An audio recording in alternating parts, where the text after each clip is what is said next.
올리겠습니다. 귀한 찬양 감사를 드립니다.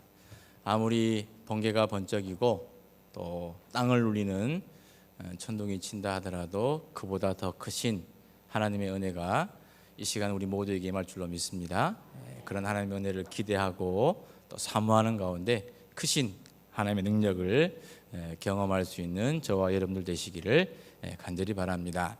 1517년 10월 31일 독일의 한 성 비텐베르크 성에 대자보가 게재되었습니다. 그 당시 로마의 교황이었던 레오 10세가 성 베드로 대성당을 수축하는 그 수축비를 돈을 모으기 위해서 벌을 받아야 할 마땅할 사람들에게 그 벌 대신에 돈을 받고 그 죄를 면해주는 면죄부를 판매를 했습니다. 그 당시 중세 가톨릭 교회의 타락이 얼마나 극에 달했는가를 가장 극명하게 보여주는 하나의 예였습니다. 마르틴 루터는 로마서 1장 16절 그리고 17절의 말씀을 토대로 해서 오직 의인은 믿음으로 말미암아 살리라는 이신칭의의 슬로건을 내걸고 종교개혁을 시작을 했습니다.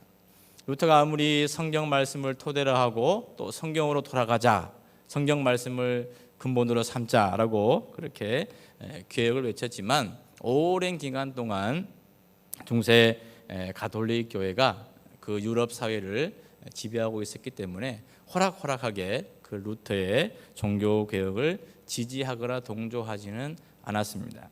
그만큼 루터가 종교 개혁을 하는 데는 여러 어려움과 커다란 난관, 문제들이 많이 생길 수밖에 없었다는 것이죠. 어느 날 루터가 종교 개혁을 진행하면서 너무 힘들고 또 너무 지치고 너무 어려워서 정말 절망하고 낙심하고 포기해버리고 싶은 그런 순간에 집에 있었습니다.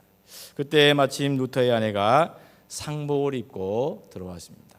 루터는 깜짝 놀랐습니다. 혹시 가까운 사람 중에 누가 돌아가셨나, 누가 죽었냐, 그렇게 그 아내에게 물었습니다. 그때 그 아내가 루터에게 이런 말을 했다고 합니다. 당신이 믿었던 하나님이 오늘 돌아가셨습니다. 그 말을 들은 루터는 아니, 하나님이 어떻게 돌아가신단 말이요. 그러자 그 아내가 당신이 믿는 하나님이 만약 살아계시다면 당신이 왜 이렇게 지쳐있고 힘들어하고 포기하고 절망합니까? 하나님이 돌아가셨기 때문에 지금 이 순간 당신이 그렇게 지쳐서 포기하고 절망하고 있는 거 아닙니까? 라는 그런 말을 했다는 거예요. 그때 루터는 커다란 깨달음을 얻고 다시 자신이 해야 할 그 일을 매진하게 되었고 마침내 종교개혁을 성공리에 이루게 되었습니다.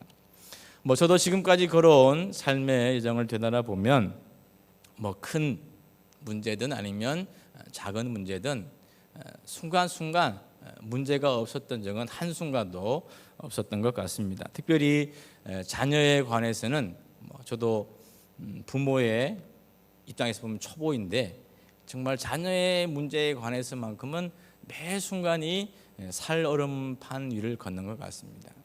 저희 큰애가 우리 교회에 이제 사택을 지으면서 이제 초등학교 5학년 때 이곳으로 이사를 오게 되었고 또 전학도 하게 되었습니다. 초등학교 5학년에 전학을 오니까 이제 그 학교에서 이제 친구들과의 그런 관계가 원만하지가 않은 거예요. 그래서 그런 고민을 엄마에게 털어놓는 얘기를 제가 들으면서 야, 아빠로서 내가 할 수 있는 것이 기도밖에 없구나라고 생각을 하면서 하나님 앞에 기도를 했습니다. 정말 그런데 하나님께서 또 저의 기도의 힘만이 아니지만 또 기도하는 가운데 우리 자녀에게 힘도 주시고 또 지혜도 주셔서 친구들과 원만한 관계를 유지하게 되었고 새로운 친구를 사귀게 되었고 이제 초등학교 졸업하고 중학생이 되었습니다. 제가 지난 시간에 우리 어머니 기도회 시간에 함께 말씀을 나눴습니다만은 우리 자녀들은 어떻게 보면 우리 어머니들이 또 우리 부모들이 평생 지고 가야 할 십자가인 것 같습니다. 나 혼자의 힘으로는 도무지 그 십자가를 지고 갈 수 없지만 그러하기 때문에 우리가 더 주님 앞에 엎드려 기도해야 하고 주님의 도우심을 구해야 할 줄로 믿습니다. 기도할 때 주님의 도우심을 간구하게 될 때 주님께서 더 크신 하나님의 능력으로 우리 가운데 임하게 될 줄로 믿습니다. 십자가보다 더 큰 부활의 영광이 기도하는 우리 어머니들, 기도하는 우리 성도들의 삶 가운데 펼쳐지게 될 줄로 믿습니다. 오늘 읽은 열왕기하 6장에서도 커다란 문제 앞에 직면한 선지자 엘리사에 관한 내용이 기록이 되어져 있습니다. 구약시대에 이스라엘 주변에는 이스라엘을 호시탐탐 노리던 그런 주변의 국가들이 많았습니다. 아람이라는 나라도 그 이스라엘을 호시탐탐 노리던 국가 중에 하나입니다. 아람은 BC 1200년경에서부터 BC 733년 아시리아 제국, 성경에서는 아수르죠. 아수르 제국이라 그러죠. 아수르에 멸망하기까지 이스라엘 주변에서 때로는 화친을 하기도 하고 때로는 이스라엘을 침략하고 침공하면서 이스라엘과 그런 적대적인 관계에 있었던 나라 중에 하나가 바로 아람이었습니다. 아람에 관해서는 구약 성경에 가장 먼저 나오는 곳이 창세기 10장 22절의 말씀인데요. 그게 보면 이 아람이 노아의 아들 셈의 아들로서 아람이 등장을 하고 있습니다. 그리고 아람은 선지자 엘리사와는 또 깊은 그런 인연이 있는 나라이기도 합니다. 열왕기하 5장에서는 아람의 군대 장관이었던 나아만이 엘리사를 찾아오게 되었고 또 엘리사로 말미암아 그 나아만의 나병이 낫게 되는 그런 치유의 역사를 경험하기도 했고요. 또 오늘의 본문 이후에 나오는 사건으로 열왕기하 6장 24절 이하의 말씀을 보면 이 아람의 군대가 이스라엘의 수도였던 사마리아의 포로로 잡혀가서 이제 그곳에서 그 당시 왕이었던 여로보암으로부터 풀려나게 되는 이제 그런 일들을 경험하게 됩니다. 그리고 엘리사가 그 사마리아 성에 아람의 군대가 둘러싸고 있을 때 사마리아 성이 굶주리게 되었을 때 내일 이맘때 하늘의 문이 열려서 너희들이 먹을 수 있을 것이다 그런 예언을 하게 되는데 정말 엘리야의 예언처럼 성 밖에 살았던 나병 환자 4명이 그 아람 군대의 진영으로 갔을 때 하나님께서 그 아람 군대에게 커다란 군사의 소리를 듣게 하셔서 아람 군대가 다 도망을 하고 이제 그들이 남겨둔 그것을 가지고 사마리아 성읍에서 먹게 되었다는 그런 예언의 성취 사건도 이제 계속해서 이어져 나옵니다. 오늘 읽은 본문 역시도 이 아람과 관련된 사건입니다. 아람 왕이 이스라엘을 침략하고 이스라엘을 정복하고 또 치기 위해서 여러 곳에 진을 치려고 합니다. 은밀하게 작전 지시를 내리고 계획을 세웁니다. 그런데 아람 군대가 막상 진을 치려고 가보면 이미 이스라엘의 군대가 그곳에 와서 방비를 하고 있는 것이죠. 아람의 왕은 은밀하게 작전을 짜고 치밀하게 계획을 수립했음에도 번번이 자신이 세운 그 작전이 다 탄로가 나고 말았던 것이죠. 한 번, 두 번 계속해서 일이 반복이 되니까 이 아람의 왕은 아마도 자신의 신하들 중에 내부에 첩자가 있을 것이다 라는 그런 생각을 하게 되었죠. 그때 그 아람의 신하 중에 한 사람이 아람 왕의 그 작전이 번번이 이스라엘에게 들키고 또 실패할 수밖에 없는 이유를 설명을 하는 거예요. 이스라엘에 엘리사라는 선지자가 있는데 그 엘리사라는 이 선지자는 왕이 침실에서 하는 그 말까지도 다 듣고 이스라엘의 왕에게 보고한다는 거예요. 이제 그제서야 아람 왕이 왜 자신이 그렇게 정말 소수의 가장 측근들에게만 알려줬던 그 작전이 번번이 실패로 돌아갔는가를 알게 되었고 이제 그 원인을 없애기 위해서 엘리사를 잡도록 명령을 내립니다.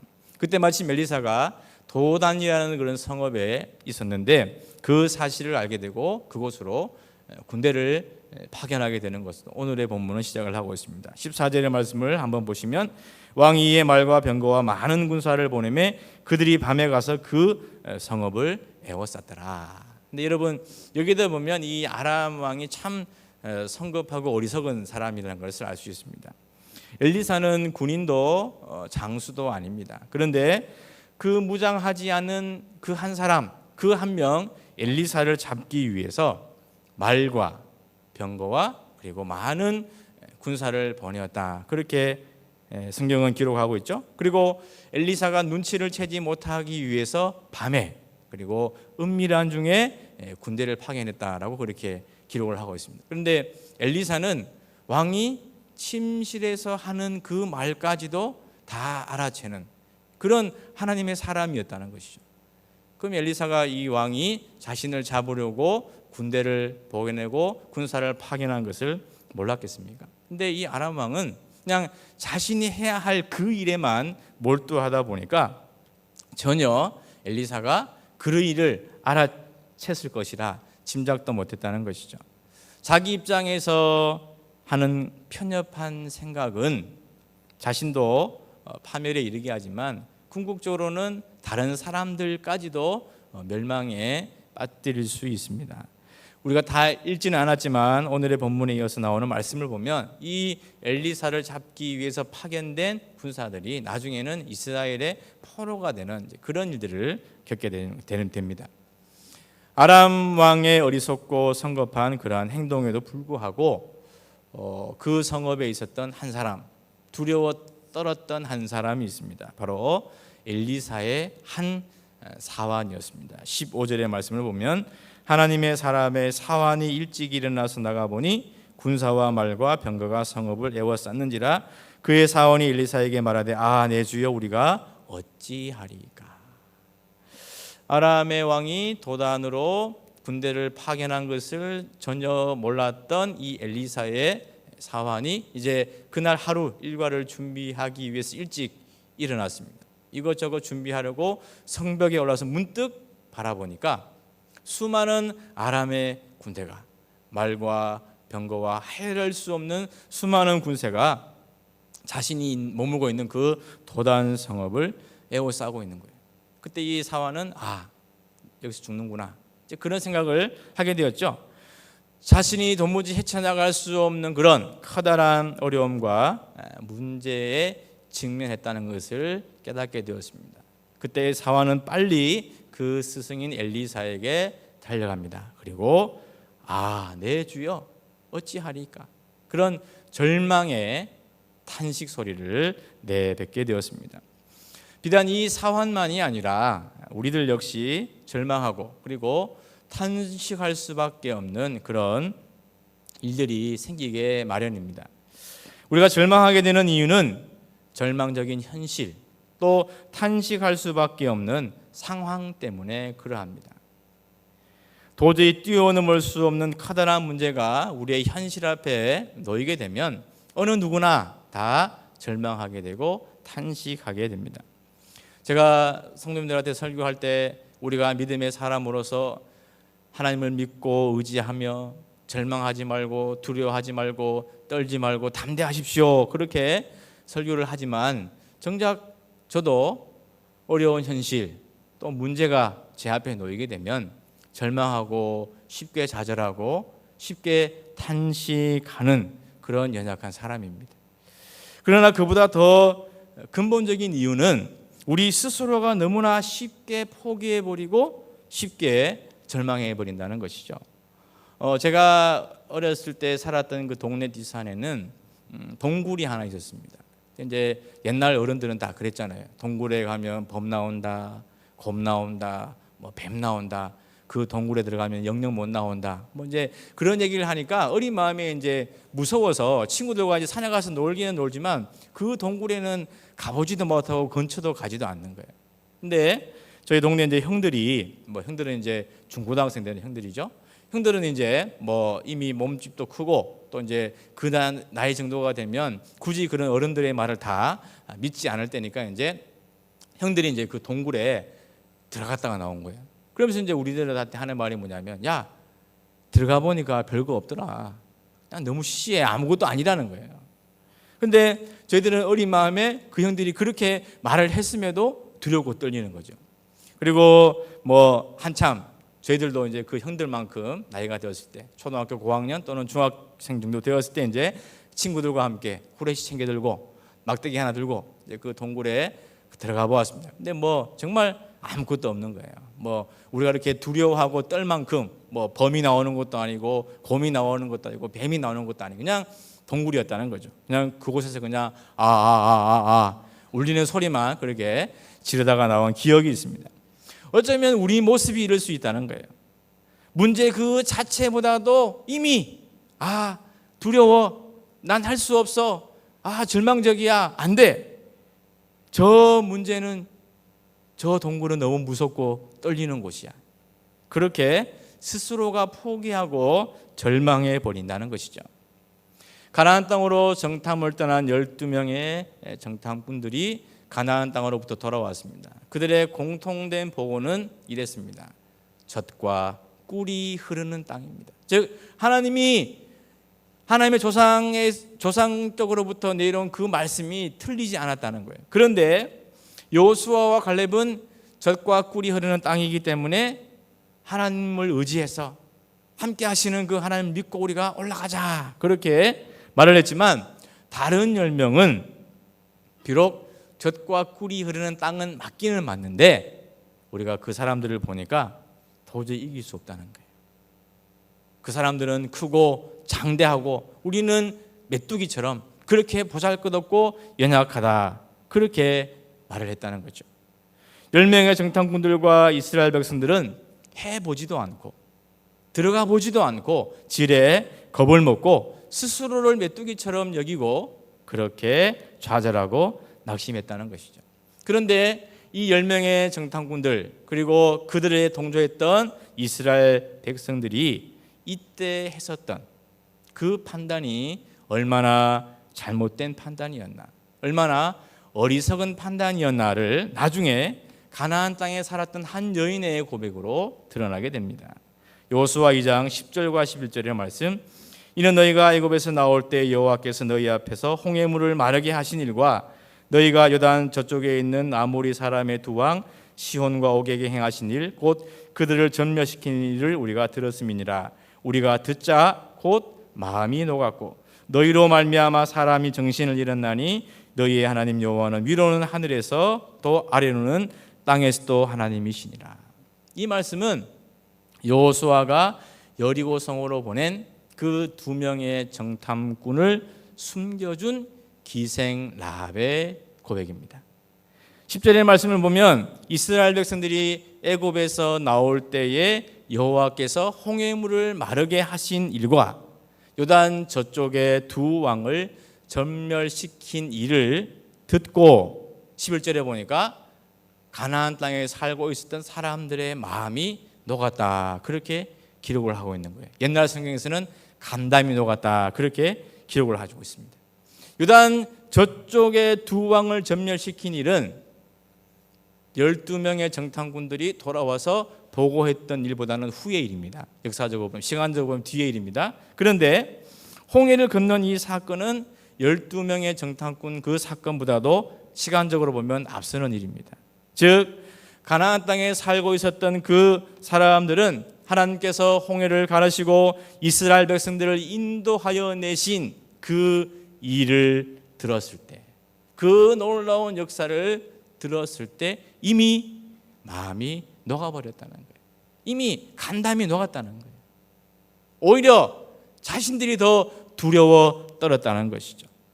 10명의 정탐꾼들과 이스라엘 백성들이 스스로를 메뚜기처럼 여기고 야 올라가봐야 우리는 질게 뻔해, 그렇게 말할 그 순간에 가나안 땅에 살고 있었던 사람들의 마음은 녹아내렸다는 것이죠. 하나님의 그 크신 일, 하나님의 그 놀라운 역사를 듣고 그들은 두려워 떨고 있었다는 거예요. 스스로를 메뚜기처럼 여겼던 10명의 정탐꾼 그리고 이스라엘 백성들이나 또 오늘의 본문에 등장하는 이 엘리사의 사화는 당장 눈에 보이는 커다란 그 문제만 보았지 그 이면에 계신 하나님을 보지 못하였기 때문에 스스로 좌절하고 절망에 빠졌던 것입니다. 그런데 엘리사는 현실에 닥친 그 어려움 앞에 좌절하고 있는 그 사환과는 달리 담대했습니다. 절망하거나 두려워하거나 낙심하는 것이 아니라 오히려 두려워 떨고 어찌할 바를 몰라 하는 그 사환에게 두려워하지 말라, 그렇게 위로하고 있습니다. 16절의 말씀을 보시면 대답하되 두려워하지 말라, 우리와 함께한 자가 그들과 함께한 자보다 많으니라. 그러면서 엘리사가 뭐라 그럽니까? 우리와 함께한 자가 저들보다 더 많다. 사원의 눈앞에는 창과 칼을 든 아람의 군대만 보였지만 엘리사의 눈에는 아람의 그 수많은 군사보다 더 많은 하나님의 군대를 보았던 것이죠. 17절의 말씀, 기도하여 이르되 여호와여 원하건대 그의 눈을 열어서 보게 하옵소서 하니 여호와께서 그 청년의 눈을 여심해 그가 보니 불말과 불병거가 산에 가득하여 엘리사를 둘러더라. 사방팔방 어디를 둘러보아도 헤쳐나갈 수 없는 그러한 절망적인 순간이 찾아올 때, 그 어떤 사람도 나에게 도움의 손길을 내밀어 주지 않을 만큼 그렇게 외롭고 고독한 그러한 순간이 우리에게 엄습해 올 때, 도저히 위험과 위기에서 벗어날 수 없을 것 같은 그런 문제 앞에 주저앉아 울고 있을 때, 어쩌지? 어떻게 해야 되지? 처음에는 그렇게 하다가 그 절망의 소리가 라는 하나의 탄식 소리로 바뀌고 한숨 소리로 바뀌는 그 순간이 바로 우리가 기도해야 할 때인 줄로 믿습니다. 바로 그 순간이 문제보다 더 크고 더 놀라우신 하나님의 역사를 경험할 때인 줄로 믿습니다. 17절 말씀에서 엘리사는 기도하였다라고 말씀하고 있습니다. 기도하여 엘리사는 보고 있지만 사환은 보지 못했던 영의 눈을 열어서 하나님이 그 사환에게 보여주시도록 기도하였다는 것이죠.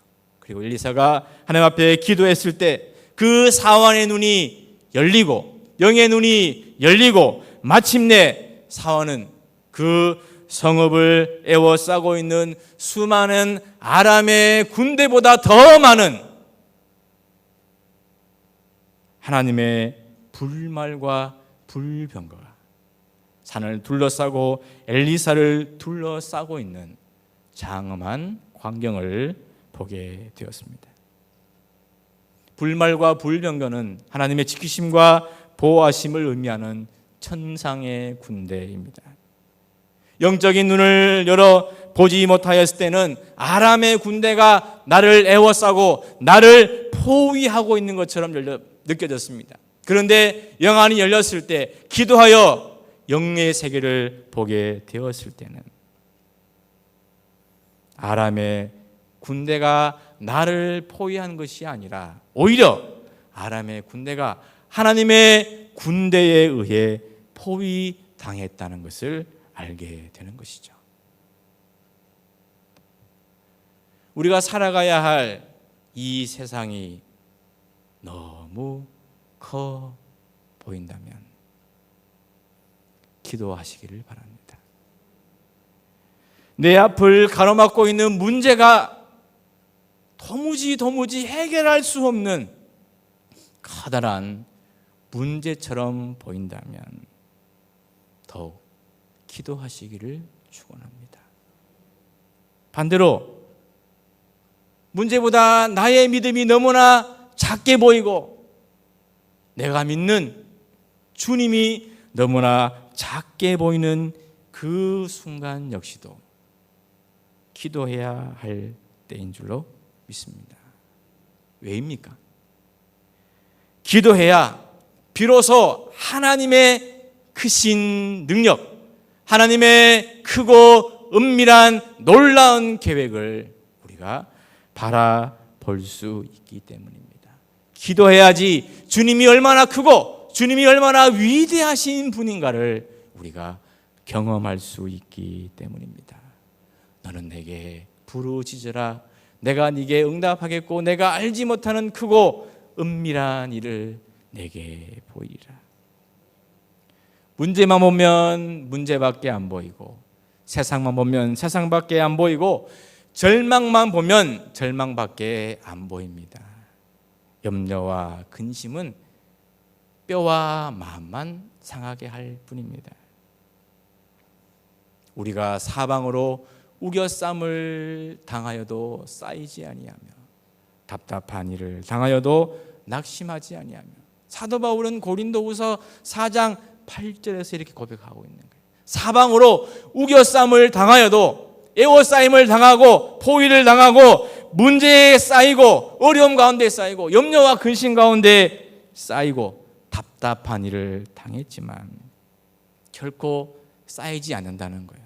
결코 낙심하지 않는다는 거예요. 왜냐하면 하나님 앞에 기도할 때 문제보다 더 크신 하나님의 은혜를, 하나님의 사랑을 경험하게 되기 때문인 줄로 믿습니다. 로마서 8장 37절, 그러나 이 모든 일에 우리를 사랑하시는 이로 말미암아 우리가 넉넉히 이기느니라. 한번 따라서 해볼까요? 내가 넉넉히 이기느니라. 한 번 더, 내가 넉넉히 이기느니라. 할렐루야. 우리 앞에 어떤 커다란 문제가 놓이고 우리 앞에 해결할 수 없는 장애물이 있다 하더라도 하나님 앞에 기도함으로 말미암아 문제보다 더 크신 그 하나님의 은혜로, 그 하나님의 능력과 권능으로 넉넉히 이기게 되는 그런 놀라운 은혜와 사랑 경험하는 우리 기도하는 어머니들, 또 우리 믿음의 성도들 되시기를 주님의 이름으로 축원드립니다. 사랑해.